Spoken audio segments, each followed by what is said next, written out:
Our society has countless images, ideas, and stereotypes about change agents, people who help an organization transform by improving business process and interpersonal interactions. Whether influencing fashion, business, art, entertainment, science, politics, or law, these change agents have and continue to positively impact today's society on so many levels. And today, we are proud to share the story of these business owners, coaches, innovators, and thought leaders from various industries who are eager to educate, inspire, and motivate you. This is Our Voices on the Voice of Nassau Community College, 90.3 WHPC. Welcome to Our Voices, powered by the Nassau Community College Foundation. My name is Natasha Nurse. I'm the owner and co-founder of Dressing Roommate, co-host of Woke and Free, and the lifestyle editor of Plus Model magazine. And this show is focused on highlighting the amazing work of powerful change agents who have a great message to share with the world. And I'm super duper excited to speak with someone that I know and I love dearly. He is a music director. He does so much. I'm talking about Sean Mays. So Sean is a New York-based musical director who enjoys a wide-ranging career as a conductor, educator, creative performing artist, and academic in the U.S. as well as throughout Canada and the UK. He is currently a music director teaching artists with Disney Theatrical Group in New York as well as with the New York Pops and New York City Century. He is also music director at the Fourth Universalist Society Church in Manhattan. As a musical director, Sean's work has been widely featured in numerous musical theater revivals and premieres in Canada throughout Toronto and Montreal, as well as in the UK, both in London and beyond. His work abroad has included time on the West End in England, both on tour as well as work on an adaptation of a recent West End musical in collaboration with the authors and licensors. So without further ado, how are you, Sean? I'm well. How are you, Natasha? Good. I'm super excited to have you. Okay. Awesome. Yes, thank you so much for having me today. Yes. So first and foremost, I just want to kind of dive right into it. And so can you tell, everyone listening, like the story of how you fell in love with music and then decided to make a career for yourself in the industry? Yeah, well, I will say that it was probably not the most direct route, and actually at the time as well, when I found out, most people think that I had, you say that you're a musician to many people, and they sort of assume, oh, you must have been playing or doing something since the age of 3 or 4, or they get this idea of a prodigy, and I certainly, I as a playing musician, I came to it much later in high school and realized that this was something that I want in life. But as far as, especially with falling in love with music has always, now in reflection and looking back on my life, music has always been an important part of my life. I grew up with music as well. My family, there are many members of my family, including my own dad, my own father, who is a musician as well. So we had music in the house, between hearing him sing as well and between hearing that style of music being played. We always had music playing in the house as well. Always had albums and, had radio. I had a radio, I remember, in my room listening to music for hours on end. And so that influence was always there. And it's interesting now to look back on that and think, geez, all this time I really did have part of my life. But I never imagined at the time that I was going to go into music. I just never seen that as something that path that my very lucky that it happened to be the case, because I love it very much. Interesting. And so you say you didn't necessarily think you were going to go down that route. What route did you think you were going to go down? And then how did music make it itself known to you? Like, hey, you're not done with us. Let's go. Well, I mean, if you had asked me that years back, I guess, there was always a big joke, especially, I guess, amongst the family, that I would be a politician. And I suppose it was, I used to be very interested. I still am, of course, still follow politics very closely. But the joke was always that I was a politician of the family. I could explain my way out of anything, and always, I guess, had that sort of air about being able to speak publicly as well. which is very interesting that kind of almost two ends of the spectrum in that sense as well. However, it's, as time went on and that sort of went by the wayside, I had auditioned. I ended up I attended a performing arts high school, and when I auditioned, I had this idea of being an actor, and figured I wanted to do that, and, was supported, of course, by my parents at the time, who I imagine thought the idea was a little bizarre, but, there it was, and went in and did the audition, and I was placed into a program where I not only had to act, but I also had to be a part of the musical theater program.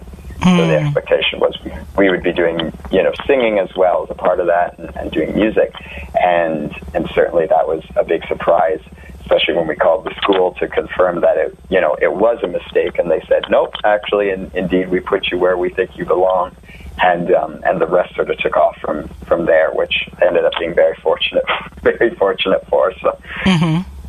Interesting. Okay. And what would you say were some of the biggest challenges you faced, growing yourself in the industry and, making an income, networking, everything? What would you say were the biggest challenges you faced so far?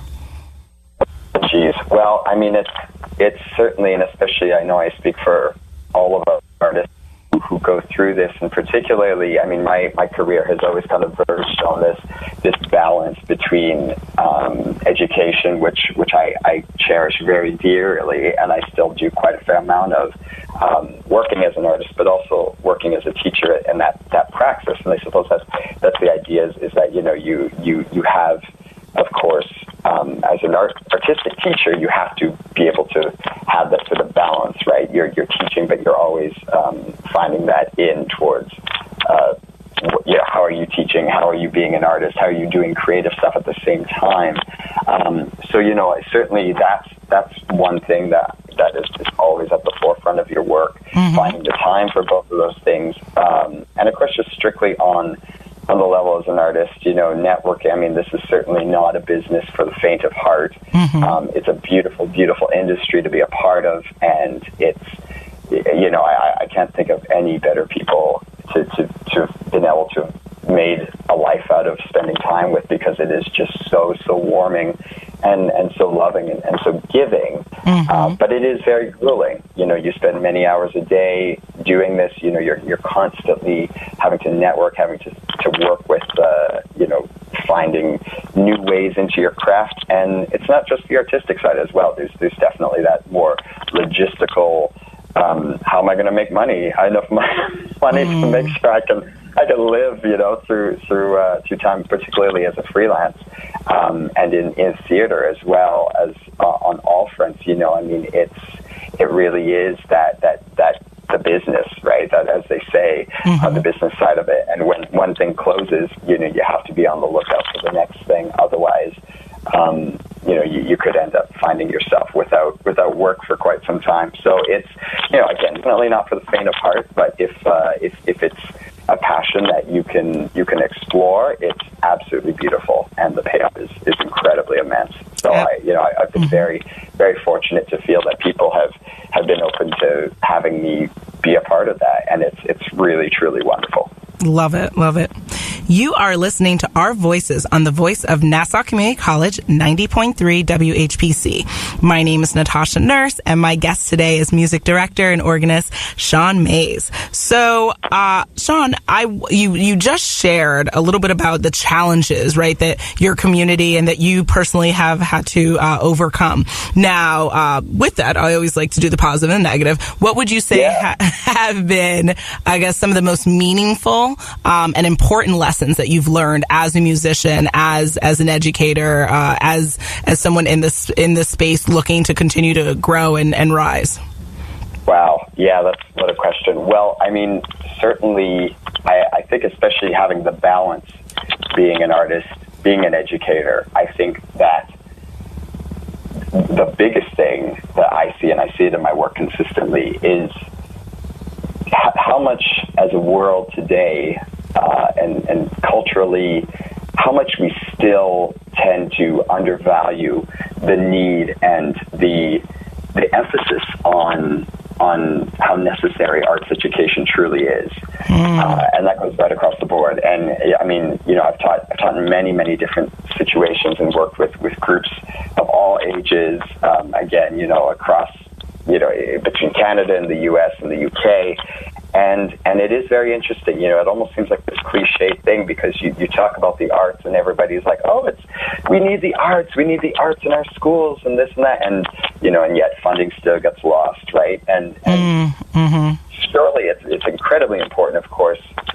On the balance of that, we think, oh, well, what about the sciences and math and of course that's incredibly important, but I think what we always underestimate is the value of that balance and really emphasizing not everybody can be a scientist, not everyone can be a mathematician, and certainly vice versa, for scientists and mathematicians, having that balance to an access of any art, not just music exclusively, but visual art, media, like there's just so much. I mean, that is really going to make all of the difference in the world at making you a better person and a better balanced person with a kinder view of humanity, which ultimately will only help all of us in the end, because that just helps you do what you do so much better. So I think that's one of the biggest things that I've seen, at least as far as being able to share arts with people.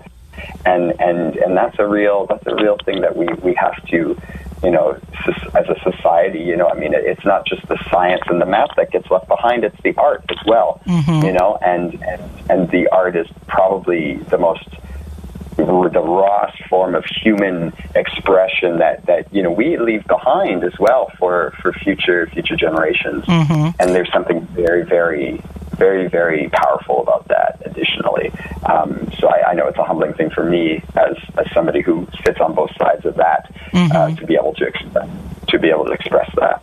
Do you think it's kind of the type of society, the capitalist society we live in, that maybe drives the fact that, like, even though and it's interesting that you say that, right? We admire and we really adore and sometimes idolize, the most creative people in our society, but yet when it comes to our children and how we rear them, we're like, no, go be a doctor, be a teacher, be an accountant, right? And so is it because we, as an economy, is it that there's like this this undertone of like, we need more worker bees than creative bees, because if we have more creative bees, then who's working and like making the cars run and making the schools run and making the hospitals run? Is it maybe capitalism that is maybe kind of why I think our schools don't say, hey, let's throw $100,000 extra into the art and crafts budget? I mean, absolutely, and it's kind of this idea where especially being able to sort of remove it and looking at art for the sake of art and art for nothing else. It's sort of sometimes you see things, resources being thrown at creating art for art's sake, and that's really where we need to it's just so interesting, because of course that's totally it, and you can't, again, not everybody can be the world's best scientist or the world's best mathematician or politician or vice versa, but it's it's like, well, okay, how do we emphasize just how important the artistic side is, while still embracing all of those other wonderful areas that as a society it's about balance, right? And certainly I know in my own work as well, I mean, certainly being both sort of an artist and a teacher, it's interesting, because you kind of sometimes get more brownie points and reverence for you saying, well, you're a teacher. People hear you're a teacher, and then they hear what type of teacher you are, and say, and especially for me, teaching music and drama, and it's a very different world than if you were, say, a science teacher or a math teacher, right? And forget about that if you're not a teacher at all and you're just working as an artist. There's definitely a different attitude towards it, and I see it in my work all the time.